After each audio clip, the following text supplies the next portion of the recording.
update you later. Ayan na guys. Ready to serve.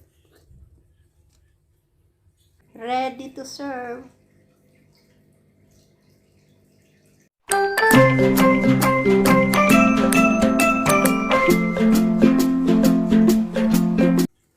Guys, I'm going to make my homemade, very easy pizza for lunch. I'm preparing my dough. I'm going to rest this for about 30 minutes.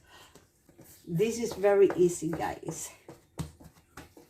This is about 3.5 flour, 2 teaspoons of active dry yeast, 2 tablespoons of olive oil, about 2 tablespoons of sugar, 1/2 teaspoon of salt. And that's it. And I have here mozzarella, other cheese in there, and cooked salami.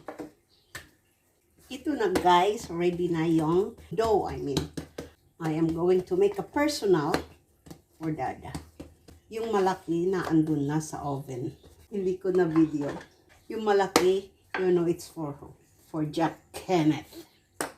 Personal lang yung kay Dada.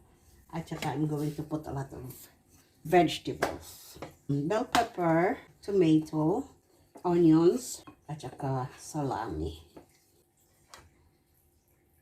Ito guys, spaghetti sauce. Ayan na. Then lagyan ko ng salami. This is beef salami. Vegetables, tomatoes, bell pepper, and onions.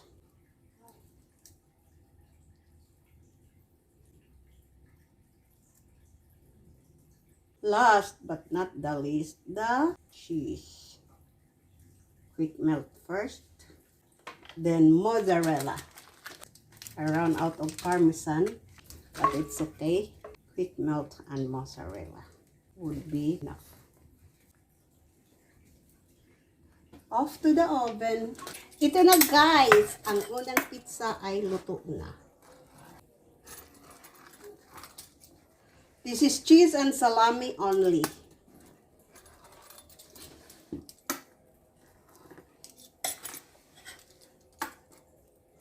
And this is for Jack alone. Ang aking personal size pizza, luto na. Slice na natin. How's the pizza? Good. Because you know me. Is it your favorite? Yeah. What you wanna say to mommy? Thanks, Mom. Thank you for watching. Bye!